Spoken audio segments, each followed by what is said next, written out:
Hi friends, ನಮಸ್ಕಾರ ಎಲ್ಲರಿಗೂ. ನೋಡಿ, ಇವತ್ತು ನಾನು ಏನು ಮಾಡಿದ್ದೀನಿ, ಮನೆಯಲ್ಲೇ ಹೋಮ್ ಮೇಡ್ ಬಿಸ್ಕೆಟ್ಸ್. ನೋಡಿ ಎಷ್ಟು ಗರ್ಗರಿಯಾಗಿ ಬಂದಿದೆ. ಇದಕ್ಕೆ ಜಾಸ್ತಿ ಪದಾರ್ಥನೇ ಬೇಡ. ಒಂದು ಸ್ವಲ್ಪ ಬೆಣ್ಣೆ, ಸಕ್ಕರೆ, ಸೋಡಾ, ಮೈದಾ ಹಿಟ್ಟು ಇಷ್ಟಿದ್ರೆ ಸಾಕು. ಮಕ್ಕಳಿಗೆ ಕೂಡ ತುಂಬ ಚೆನ್ನಾಗಿ ಮನೆಯಲ್ಲೇ ಒಂದು ಬಿಸ್ಕೆಟ್ ಹೊರಗಡೆದು ಅಂಗಡಿ ತಿನ್ನೋ ಬದಲು ಮನೆಯಲ್ಲೇ 4-5 ಎಕ್ಸ್ಟ್ರಾ ತಿಂತಾರೆ. ತುಂಬ ಚೆನ್ನಾಗಿ ಬರುತ್ತೆ. ಮುಂದೆ ಹೇಗೆ ಮಾಡೋದು ಅಂತ ನಾನು ಹೇಳ್ಕೊಡ್ತೀನಿ. ನನ್ನ ಚಾನಲ್ ಇಷ್ಟ ಆಯಿತು ಅಂದರೆ ದಯವಿಟ್ಟು ಸಬ್ಸ್ಕ್ರೈಬ್, ಲೈಕ್, ಕಾಮೆಂಟ್ ಮಾಡಿ. ಮುಂದೆ ಏನು ಮಾಡೋದು ನೋಡೋಣ. ಬನ್ನಿ ಫ್ರೆಂಡ್ಸ್, ತಡ ಮಾಡಿದ್ರೆ ಶುರು ಮಾಡೋಣ. ನಾನು ಇಲ್ಲಿ ಗೋಲ್ಡ್ ವಿನ್ನರ್ ವನಸ್ಪತಿ ತೊಗೊಂಡಿದ್ದೀನಿ. ಸ್ವಲ್ಪ ಗಟ್ಟಿ ಇದೆ, ಫ್ರಿಜ್ಜಲ್ಲಿ ಇದ್ದಿದ್ದು. ಇದಕ್ಕೆ ಒಂದೇ ಒಂದು ಸ್ಪೂನಷ್ಟು ಬಿಸಿನೀರು ಹಾಕ್ಕೊಂಬಿಡೋಣ, ಜಾಸ್ತಿ ಬೇಡ. ಹಾಕ್ಕೊಂಡು ಇದನ್ನು ಚೆನ್ನಾಗಿ ಈ ಥರ ಪೇಸ್ಟ್ ಥರ ಮಾಡ್ಕೊಂಬಿಡೋಣ. ನೋಡಿ ಎಷ್ಟು ಚೆನ್ನಾಗಿ ಈ ಥರ ಪೇಸ್ಟ್ ಥರ ಆಗಿದೆ. ಇವಾಗ ಇದಕ್ಕೆ ಒಂದು ಸ್ವಲ್ಪ ಸಕ್ಕರೆ ಪುಡಿಯನ್ನು ಹಾಕ್ಕೊಂಬಿಡೋಣ. ನಾನೊಂದು ಸ್ವಲ್ಪ ಸಕ್ಕರೆ ಪುಡಿನ ಹಾಕ್ಕೊಂಡಿದ್ದೀನಿ. ಸ್ವಲ್ಪ ಮಾಡೋದನ್ನು ನಾನು ಸ್ವಲ್ಪ ಹಾಕ್ಕೊಂಡಿದ್ದೀನಿ. ಇವಾಗ ಇದನ್ನು ಅಷ್ಟೇ ಚೆನ್ನಾಗಿ ಮಿಕ್ಸ್ ಮಾಡಬೇಕು ಈ ಒಂದು ಪೇಸ್ಟ್ ಜೊತೆಗೆ. ಇವಾಗ ಇದಕ್ಕೊಂಚೂರು ಅಡುಗೆ ಸೋಡಾನ ಹಾಕ್ಕೊಂಡು ಮತ್ತೆ ಇದಕ್ಕೆ ಚೆನ್ನಾಗಿ ಮಿಕ್ಸ್ನ ಮಾಡ್ಕೊಂಬೋಣ. ಇವಾಗ ಚೆನ್ನಾಗಿ ಬೀಟ್ ಮಾಡ್ಕೊಂಡಿದ್ದೀವಿ. ಇದಕ್ಕೆ ಒಂದು ಸ್ವಲ್ಪ ಮೈದಾ ಹಿಟ್ಟನ್ನು ಹಾಕ್ಕೊಂಬೋಣ. ನಿಮ್ಗೆ ಎಷ್ಟೆಷ್ಟು ಬೇಕೋ ಅಷ್ಟೆಷ್ಟು ಹಾಕ್ಕೊಳ್ಳಿ. ಇವಾಗ ಇದನ್ನು ಚೆನ್ನಾಗಿ ಈ ಥರ ಮಿಕ್ಸ್ ಮಾಡ್ಕೊತ ಹೋಗೋಣ, ಗಂಟಿಲ್ದಂಗೆ. ನೋಡಿ ಇದೆಷ್ಟು ಮೆತ್ತಗಾಗಿದೆ. ನಾನು ನೀರೇನು ಹಾಕಿಲ್ಲ. ಅದೇ ಆ ಬೆಣ್ಣೆನ ನಾವು ಹಿಂಗೆ ಮಾಡ್ಕೋಬೇಕಾದ್ರೆ ಸ್ವಲ್ಪ ಬಿಸಿನೀರು ಹಾಕಿದೆ, ಅದನ್ನು ಬಗ್ಗಿಸ್ಕೊಂಬಿಟ್ಟೆ ಪೇಸ್ಟ್ ಆದಮೇಲೆ.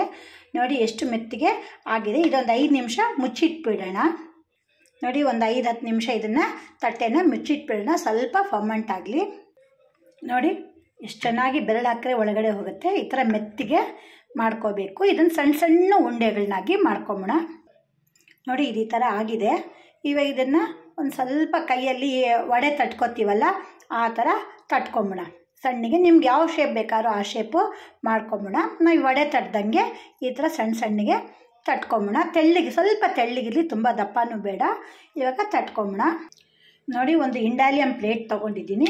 ಇದಕ್ಕೊಂದು ಸ್ವಲ್ಪ ಬೆಣ್ಣೆ ಹಾಕ್ಕೊಂಡು ಲೈಟಾಗಿ ಸವರ್ಕೊಂಡಿದ್ದೀನಿ. ಇದಕ್ಕೆ ಈ ಥರ ಇಂಡಾಲಿಯಂ ಪ್ಲೇಟೇ ಚೆಂದ. ಇದಕ್ಕೆ ನೋಡಿ ಈ ಥರ ಅರೇಂಜ್ ಮಾಡಿದ್ದೀನಿ. ಒಂದಕ್ಕೊಂದು ಟಚ್ ಆಗಬಾರ್ದು, ಸ್ವಲ್ಪ ಜಾಗ ಬಿಟ್ಬಿಟ್ಟು ಈ ಥರ ಅರೇಂಜ್ ಮಾಡ್ಕೊಂಬೋಣ. ಇವಾಗ ಒಂದು ತವಾನಲ್ಲಿ ಪುಡಿ ಉಪ್ಪು ಹಾಕ್ಕೊಂಡಿದ್ದೀನಿ. ಇದನ್ನು ಚೆನ್ನಾಗಿ ಬಿಸಿ ಮಾಡ್ಕೋಬೇಕು. ಮೊದಲು ಚೆನ್ನಾಗಿ ಈ ಉಪ್ಪೆಲ್ಲ ಬಿಸಿ ಆಗಲಿ. ನೋಡಿ ಇವಾಗ ಇದು ಉಪ್ಪು ಬಿಸಿಯಾಗಿದೆ. ಇವಾಗ ಇದನ್ನು ನಾವೇನು ತಟ್ಕೊಂಡಿದ್ದೀವಿ ಈ ತಟ್ಟೆನ ಈ ಉಪ್ಪಿನ ಮೇಲೆ ಇಟ್ಬಿಡೋಣ. ಇದನ್ನು ಯಾವುದೇ ಕಾರಣಕ್ಕೆ ಮುಚ್ಚಿಡೋದೆಲ್ಲ ಬೇಡ, ಹೀಗೇನೆ, ಅಂದರೆ ಫ್ಲೇಮು ಮೀಡಿಯಮ್ ಆಗಿರಲಿ.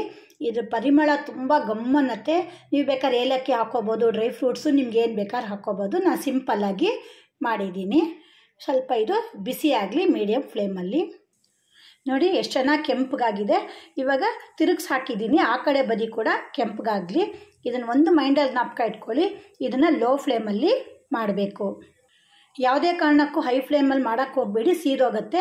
ತುಂಬ ಲೋ ಫ್ಲೇಮಲ್ಲಿ ಮಾಡಬೇಕು. ಇದಕ್ಕೆ ಯಾವುದೇ ಥರ ನೀರು ಹಾಕಿಲ್ಲ. ಅದೇ ಸ್ಟಾರ್ಟಿಂಗ್ ಬೆಣ್ಣೆ ಇದು ಬಿಸಿ ನೀರು ಹಾಕಿದ್ದೆ, ಅದು ಆಮೇಲೆ ತೆಕ್ಕೊಂಡ್ಬಿಟ್ಟು ಬರೀ ಬೆಣ್ಣೆ ಪೇಸ್ಟಲ್ಲೇ ಮೈದಾ ಹಿಟ್ಟು, ಸಕ್ಕರೆ, ಸ್ವಲ್ಪ ಸೋಡಾ ಎಲ್ಲ ಹಾಕಿ ಕಲಸಿರೋದು. ಇದಕ್ಕೆ ಯಾವುದೇ ಥರ ನೀರು ಹಾಕಿಲ್ಲ ನಾನು. ಇದಕ್ಕೆ ಬೇಕಾದ್ರೆ ನೀವು ಡ್ರೈ ಫ್ರೂಟ್ಸ್ ಕೂಡ ಬೇಕಾದರೂ ಏಲಕ್ಕಿ ಎಲ್ಲ ಮಿಕ್ಸ್ ಮಾಡ್ಕೋಬೋದು. ಇವಾಗ ಆ ಕಡೆ ಬದಿ ಕೂಡ ಕೆಂಪಗಾಗಲಿ. ನೋಡಿ ಇವಾಗ ಎರಡೂ ಕಡೆ ಕೆಂಪಗಾಗಿದೆ. ಇದನ್ನು ತೆಕ್ಕೊಂಬೋಣ. ನೋಡಿ ಇದು ಆಗಿದೆ. ತುಂಬ ಚೆನ್ನಾಗಿ ಕ್ರಿಸ್ಪಿಯಾಗಿ ಬರುತ್ತೆ. ಸ್ವಲ್ಪ ತಣ್ಣಗಾಗಕ್ಕೆ ಬಿಡಬೇಕು, ಬಿಸಿ ಇರೋದ್ರಿಂದ. ತಣ್ಣಗಾದ್ಮೇಲೆ ಗರ್ಗರಿಯಾಗಿ ನೋಡಿ ಎಷ್ಟು ಚೆನ್ನಾಗಿ ಬಂದಿದೆ ಇದು ಬಿಸ್ಕೆಟು. ನೀವು ಇದಕ್ಕೆ ಏನು ಬೇಕಾದ್ರೂ ಇಂಗ್ರೀಡಿಯೆಂಟ್ಸ್ನ ಹಾಕ್ಕೋಬೋದು. ಮಕ್ಳಿಗೆ ಮನೆಯಲ್ಲೇ ಮಾಡಿಕೊಟ್ರೆ ತುಂಬ ಚೆನ್ನಾಗಿ ಬರುತ್ತೆ. ನನ್ನ ಚಾನಲ್ ನಿಮ್ಗೆ ಇಷ್ಟ ಆಯಿತು ಅಂದರೆ ದಯವಿಟ್ಟು ಸಬ್ಸ್ಕ್ರೈಬ್ ಮಾಡಿ, ಲೈಕ್, ಕಮೆಂಟ್, ಶೇರ್ ಮಾಡಿ. Thank you.